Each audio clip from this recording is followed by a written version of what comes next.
So ఏదైనా మీరు marketing side ఆలోచిస్తూ ఉంటారు ఎక్కువ. మీరు ఒకవేళ అమరావతి విజిట్కి వెళ్ళినా కానీ మీరు అన్నట్లు రోజుకి ఎన్ని కార్లు వస్తున్నాయి, ఎంతమంది విజిట్ చేస్తున్నారు, అలానే రిజిస్ట్రేషన్ ఆఫీస్కి కూడా మీరు వెళ్ళి ఉంటారు.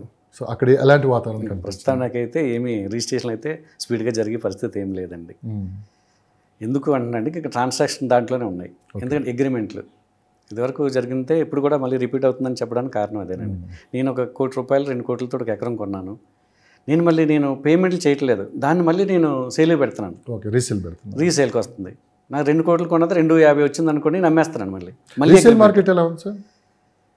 ఇక్కడ మంచి క్వశ్చన్ అండి ఇది. రీసేల్ అనేది ఇప్పుడు గతంలో ఎవరైతే ఇన్వెస్ట్మెంట్ చేసి ప్లాట్లు కొని ఉన్నారో వాళ్ళు ఈరోజు అమ్ముకోవడానికి చూస్తున్నారండి. ఎందుకంటే డెడ్ అయిపోయింది ఇప్పుడు వరకు. అక్కడ ఆ డెడ్ నుంచి బయటకు రావాలంటే సేల్ చేయాల్సిందే. చాలామంది ఇంట్రెస్ట్లు కూడా తీసుకొచ్చి పెట్టిన వాళ్ళు చాలామంది ఉన్నారు. వాళ్ళందరూ కూడా ఈ టైంలో రీసేల్ చేస్తూ ఉంటారు. వాళ్ళు బయటకు వస్తారండి 100%. ఇప్పుడు కొన్న వాళ్ళు ఏదైతే ఉన్నారో కొంచెం హోల్డ్ చేసుకోగలిగితే ఒక 5 years, అందుకని అది ప్రిపేర్ అయ్యి వెళ్ళమంటున్నాను నేను. అక్కడ ఇన్వెస్ట్మెంట్ చేయడానికి వెళ్ళినప్పుడు డబ్బు ఉండి కొంచెం వెయిట్ చేసినా పర్లేదు మనకి పెరుగుతుంది అంటే 100% వాళ్ళకి మంచి ఇన్వెస్ట్మెంట్ అవుతుంది. 100% మంచి ఇన్వెస్ట్మెంట్ అవుతుంది. దాంట్లో ఎక్కడా డోకా లేదు. ఇప్పుడు బయ్యర్ది రైట్ టైమా, సెల్లర్ది రైట్ టైమా? బయ్యర్స్దేనండి.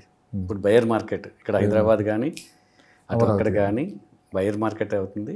అయితే కొన్ని మనకి కొన్ని అపోహలు ఉంటాయండి. ఎలాంటి అపోహలు అంటే, ఈరోజు నేను ఇన్వెస్ట్ చేస్తే నాకు 1 yearలోనే నాకు వచ్చేస్తుంది కదా. చాలామంది ఆలోచించిన విధానం ఎక్కువ ఉంటుంది అలాంటివి. అలా ఎప్పుడు ఆలోచించొద్దండి. ఇది జూదం కాదు, లేదంటే అలవాటు పడ్డారు హైదరాబాద్ మార్కెట్లో. అవును, జస్ట్ ఇప్పుడు పెట్టామా 6 monthsలో మళ్ళీ అమ్మామా, ఎంతో కొంత డబ్బు వచ్చిందా, బాగా అలవాటు పడిపోయారు దానికి. రియల్ ఎస్టేట్లో కూడా ఇంత ఇన్వెస్ట్మెంట్స్ రావడానికి కూడా కారణం అదే. అవును. ఒకప్పుడు హైదరాబాద్ని బీట్అవుట్ చేసి పట్టణం కానీ నగరం కానీ లేకుండా అయిపోయిందండి. ఎందుకంటే మనం బెంగళూరు కూడా చాలామంది వెళ్ళారు ఇన్వెస్టర్స్. బెంగళూరు మార్కెట్ బాగుంది అనుకున్నప్పుడు ఇక్కడ నుంచి వెళ్ళిన వాళ్ళు అక్కడ కూడా ఇన్వెస్ట్ చేశారండి. చాలామంది అక్కడ కూడా లాభాలు పొందారు.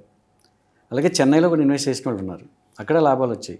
కానీ ఒకనొక స్టేజ్కి వెళ్ళేటప్పుడు స్టాగ్నేట్ అయిపోద్ది. ఒక రేట్ పిక్, ఇప్పుడు మన బంజారా హిల్స్, జూబ్లీ హిల్స్ చూడండి, ఒక రేంజ్కి వెళ్ళిన తర్వాత నీకు సేల్స్ ఉండవండి. మనం చూస్తున్నాం. ఎందుకు మరి కోకాపేట లేకపోతే ఫైనాన్షియల్ డిస్ట్రిక్ట్ ఇటు ఎందుకు వెళ్తుంది? ఇంక ఇదంతా కూడా ఓల్డ్ సిటీ కింద లెక్క అయిపోయింది. సో మళ్ళీ అమరావతికి వద్దాం సార్. జనమందరూ ఏమనుకుంటున్నారంటే అమరావతిలోనే రేట్లు పెరిగాయి అనుకుంటున్నారు. వాస్తవంగా స్టేట్ మొత్తం రేట్లు పెరిగాయి. ప్రభుత్వం ఎప్పుడైతే మారిందో అన్ని జిల్లాల్లో రేట్లు పెరిగాయి. ఇది చాలా తక్కువ మంది ఆలోచిస్తున్నారు. చూపంతా అమరావతి వైపే ఉంది. మనం వైజాగ్ తీసుకున్నా, రాజమండ్రి తీసుకున్నా, గుంటూరు, ఒంగోలు ఎక్కడికి వెళ్ళినా కానీ కాస్త కోస్త ఒక 20% అయితే రేట్లు పెరిగాయి. ఇది ఇంకా పెరిగే అవకాశం ఉంది కానీ తగ్గే అవకాశం అయితే కనిపించట్లేదు. సో మొత్తం ఓవరాల్గా తీసుకున్నా అంటే అటు వైజాగ్ కావచ్చు, రాజమండ్రి, కాకినాడ, ఆ బెల్ట్ మొత్తం ఎలా ఉంటుంది? సో మీరు కూడా కాకినాడ? అవునండి, మంచి క్వశ్చన్ సార్. ఎందుకంటే నేను మొత్తం శ్రీకాకుళం నుంచి అనంతపూర్ వరకు కూడా మేము వెంచర్లు కూడా చేసాం. ఎందుకంటే నాకు ఏపీ మీద బాగా అవగాహన ఉంది. ఏ సెకండ్ పట్టణం ఏదైతే ఉన్నాయో అలాంటివి కానీ చిన్న చిన్న వాటిలో కూడా మేము వెంచర్లు చేయడం జరిగింది. అందుకని అప్పుడు నాకు ఒక అవగాహన ఉంది. ఎందుకు అంటే 2014 నుంచి 2019 వరకు ఒక మంచి ఒరవడితోటి రియల్ ఎస్టేట్ జరిగిందండి.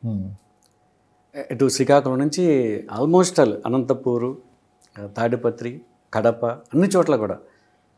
ఎందుకు మేము అంత స్పీడ్గా ఒక 25 బ్రాంచ్లు పెట్టి కూడా మేము అక్కడ వ్యాపారం చేయడం జరిగింది. కానీ ఎప్పుడైతే మళ్ళీ గవర్నమెంట్ మారిందో, మళ్ళీ ఒక్కొక్క ప్రభుత్వానికి ఒక విధానం ఉంటుంది. 3 రాజధానులు అనడం, అక్కడ ఏ విధమైన ఇన్ఫ్రాస్ట్రక్చర్ తయారు చేయకపోవడం, ఇవన్నీ అయ్యేటప్పటికి ఆటోమేటిక్గా రియల్ ఎస్టేట్ అనేది స్తబ్దుగా అయిపోయింది. ట్రాన్సాక్షన్ అనేది ఆగిపోయిందండి మొత్తం. ఎక్కడో సిటీస్లో తప్ప అవుట్కట్స్లో అనేది డెవలప్మెంట్ అనేది ఆగిపోయింది. రిజిస్ట్రేషన్ కూడా ఆగిపోయాయి. ఒక స్టేజ్కి వెళ్ళి ఆగిపోయిన 10,000 గజాలు, 10,000 రూపాయల గజం వరకు వెళ్ళి ఆగిపోయింది మొత్తం కొన్ని ఏరియాల్లో. దాన్ని మళ్ళీ తిరిగి అమ్ముకోలేరు. 8,000కో లేదా 6,000కో 5,000కో అమ్మలేరు కొన్న వ్యక్తి. దానికోసం ఇప్పటి వరకు వెయిట్ చేసి ఉన్నారు. ఎప్పుడైతే గవర్నమెంట్ మారిందో వీళ్ళందరికీ కూడా మంచి ఇది వచ్చిందండి, ఉత్సాహం వచ్చింది, ఆనందం వచ్చింది. మళ్ళీ మన రేట్లు పెరుగుతాయి అనుకున్నారు. అదేవిధంగా మీరు చెప్పినట్టుగా 10 to 20% ఆల్రెడీ గవర్నమెంట్ మారగానే పెరిగిందండి. అటు వైజాగ్ కానీ, ఇంకో రాజమండ్రి, కాకినాడ ఏదైతే ఉన్నాయి, విజయనగరం, శ్రీకాకుళంలో కూడా మంచి రేట్లు ఉన్నాయండి ఈరోజు. సో మనం అంటే కోట్లలోనే గురించి మాట్లాడుతున్నాం, ఎకరాల లెక్క ఇట్లా. స్మాల్ ఇన్వెస్టర్స్ ఉంటారు సార్, చాలా తక్కువ అమౌంట్ తోటి ఒక ప్లాట్ కొనుక్కోవాలని చూస్తుంటారు. ఇప్పుడు వాళ్ళకి కన్ఫ్యూజ్ వాతావరణంలో ఉన్నారు, ఎక్కడ ఇన్వెస్ట్ చేయాలి, మార్కెట్ ఎందుకు కొద్దిగా డల్గా ఉంది, ఇంకా తగ్గుతుందా, తగ్గే అవకాశం ఉందని ఎదురు చూస్తున్నారు. ఈ కన్ఫ్యూజ్ పోగొట్టాలంటే నిజంగా అసలు మార్కెట్లో ఏం జరుగుతుంది, ఈ స్మాల్ ఇన్వెస్టర్స్ ఎక్కడ ఇన్వెస్ట్ చేస్తే మంచి లాభాలు పొందుతారు? ఇది కూడా మంచి క్వశ్చన్ అండి. ఎందుకంటే చాలామంది ఎక్కువ మంది శాతం ఆలోచించేది అదే. ఎందుకంటే మనం కష్టపడి సంపాదించుకున్న ప్రతి రూపాయిని 10 లక్షలు 20 లక్షలు 30 లక్షలు దగ్గర పెట్టుకుని అటు అమరావతి వెళ్దామా, లేదా హైదరాబాద్లో పెడదామా, లేదా వేరే సిటీస్లో పెడదామా అనేది ఆలోచిస్తూ ఉంటారు. నేను చెప్తున్నాను అంటే హైదరాబాద్లో నేను ఉంటున్నానని కాదండి. హైదరాబాద్కి వచ్చిన ఇబ్బంది ఏం లేదండి. ఎందుకంటే రాబోయే రోజుల్లో మీకు RRR అనేది అద్భుతమైన పథకంగా అవుతుంది. అది సెంట్రల్ గవర్నమెంట్ కూడా భారత్మాల దీంట్లో పెట్టి డెవలప్మెంట్ చేస్తున్నారు. రేపు అక్టోబర్ 11న ప్రైమ్ మినిస్టర్ గారు సంగారెడ్డిలో ఓపెన్ చేస్తున్నారు దాన్ని. మనకి న్యూస్ కూడా వచ్చింది. అప్పటి నుంచి మళ్ళీ ఊపు అందుకోవడం జరుగుతుంది. ఇప్పుడైతే స్తబ్దుగా ఉన్నది. మనం కాదనలేని నిజం అండి. హైదరాబాద్ అనేది డల్గా ఉన్న మాట వాస్తవం. దాన్ని ఎవరు కాదన్నా అవునన్నా కూడా వాస్తవాలు అవి నిజాలు మాట్లాడుకుంటే మనం చెప్పొచ్చు. ఎందుకంటే కన్స్ట్రక్షన్లో కానీ ఓపెన్ ప్లాట్లు కానీ జరుగుతూ ఉన్నాయి. కానీ లో బడ్జెట్లో ఉండే వెంచర్లు ఈ రోజుకి కూడా బిజినెస్ జరుగుతుంది. లో బడ్జెట్ అంటే నేను 10,000 లోపు బిలో ఉన్న వెంచర్లు కానీ. కాదు సార్, ఒక డౌట్, ఈ లో ఇన్వెస్ట్మెంట్ చేసే వాళ్ళు మార్కెట్ పర్సంటేజ్ ఎంత ఉందండి? అంటే దాదాపు మాకున్న ఇన్ఫర్మేషన్ ప్రకారం 80 to 90% వీళ్ళే రియల్ ఎస్టేట్లో ఇన్వెస్ట్ చేస్తారు. కరెక్ట్ అండి. 80% అండి. 80% దగ్గరగా.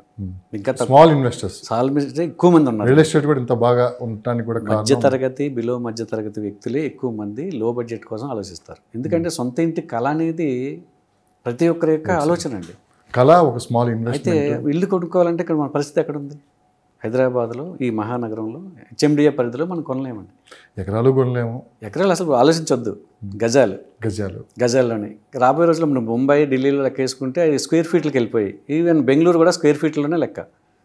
మనం ఇంకా ఆ స్టేజ్లో లేము ఇంకా హైదరాబాద్. అంచేత కొంచెం దూరం వెళ్ళినా కూడా నేను చెప్పేది ఒకటేనండి, దూరం వెళ్ళినా కూడా జెన్యూన్ ల్యాండ్ మీద అన్ని అప్రూవల్స్ ఉండి DTCP అయినా HMDA అయినా లేదంటే RRR తోటి ఉన్నది, ఇవన్నీ కూడా లో బడ్జెట్లో ఇన్వెస్ట్ చేయండి. ఇబ్బంది ఏం లేదండి. ఖచ్చితంగా అది 10 రూపాయలకు 10 రూపాయలే వస్తుందండి మనకి. అలాంటి వాటిని ఆలోచించవచ్చు. ఎందుకంటే ఇప్పుడు హైదరాబాద్లో లో ఇన్వెస్టర్స్ ఎవరైతే ఉన్నారో తక్కువలో కొనాలనుకున్న వాళ్ళు ఖచ్చితంగా ఇన్వెస్ట్ చేయొచ్చండి. అది మార్కెట్ ఎప్పుడు ఉంటుంది. నేను ఎందుకు అడిగానంటే సార్, చాలామంది కష్టం ప్రతి రూపాయి కూడబెట్టి వాళ్ళు 50 లక్షలు, ఒక 70 లక్షలు, ₹1 కోటి జాగ్రత్తగా పిల్లలకు చదువులకి పెళ్ళిళ్ళకి అని దాచిపెట్టుకుంటూ ఉంటారు. చాలామంది ఏంటంటే వీళ్ళనే టార్గెట్ చేసుకొని, ఎవరు మిడిల్ క్లాస్ పీపుల్ని టార్గెట్ చేసుకుని మోసాలు కూడా జరుగుతూ ఉంటాయి. ఎక్కువ మోసపోతున్నా కూడా వీళ్ళే, 80% పీపులే. పెద్ద ఇన్వెస్టర్స్ అయితే ఇవన్నీ ఉండవు. ఎందుకంటే వాళ్ళు లీగల్గా కావచ్చు, చాలా స్ట్రాంగ్గా ఉంటారు, డబ్బు ఉంటుంది.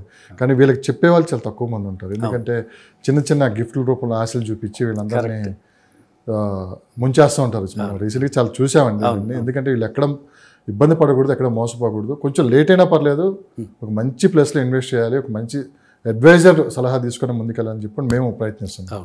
ఖచ్చితంగానండి. ఎందుకంటే మనం చూస్తూ ఉన్నాం ఈ మధ్యకాలంలో చాలా కంపెనీలు ఫ్రీలాన్స్ ఆఫర్లు అని పెట్టడం, లేదంటే బైబ్యాక్ సిస్టమ్ అండి, అదొకటి సిస్టమ్ పెట్టడం. లేదు మేము ఆ మొక్కలు వేస్తాం, ఈ మొక్కలు వేస్తాం, మీకు 15 సంవత్సరాలు 30 లక్షలు వస్తుంది, ఇప్పుడు 3 లక్షలు ఇన్వెస్ట్ చేయండి అని చెప్పి 150 కిలోమీటర్ల డిస్టెన్స్లో తీసుకెళ్ళిపోయి గుంటల లెక్కన రిజిస్ట్రేషన్ చేయడం, ఇవన్నీ కూడా అనాథరైజ్డ్ వ్యవహారాలండి.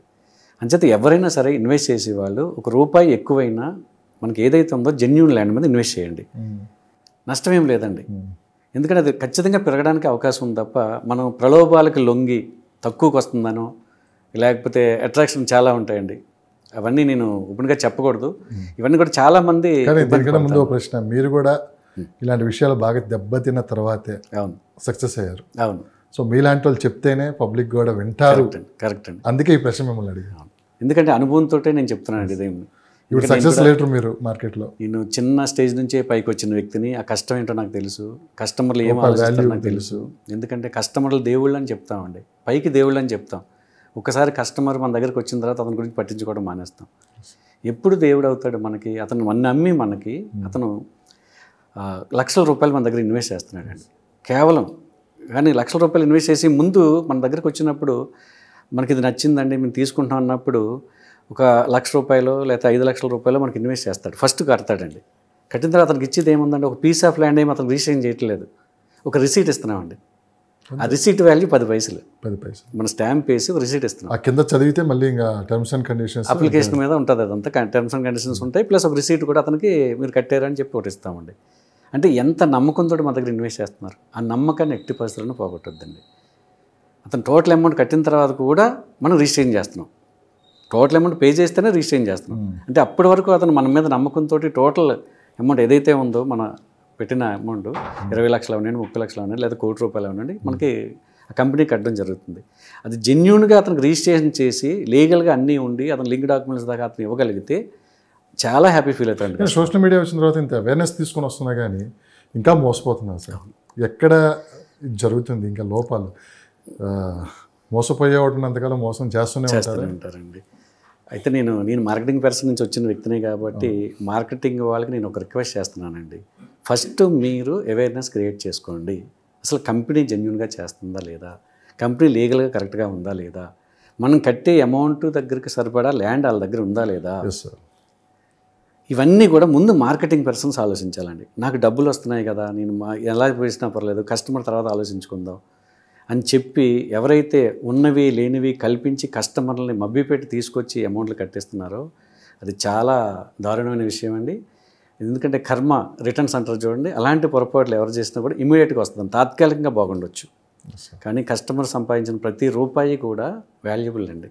అతను శ్రమతో సంపాదించిన రూపాయి దాచుకున్న డబ్బులతోటి అతను ఇన్వెస్ట్ చేస్తున్నాడు. అది ఎక్కడైనా హైదరాబాద్ కావచ్చు, ఎక్కడైనా ఎందుకంటే మెయిన్ సాధారణంగా జరిగేది మీడియేటర్స్ అండి, అంటే మార్కెటింగ్ పర్సన్స్ అసోసియేట్ ద్వారానే బిజినెస్లు జరుగుతూ ఉంటాయి.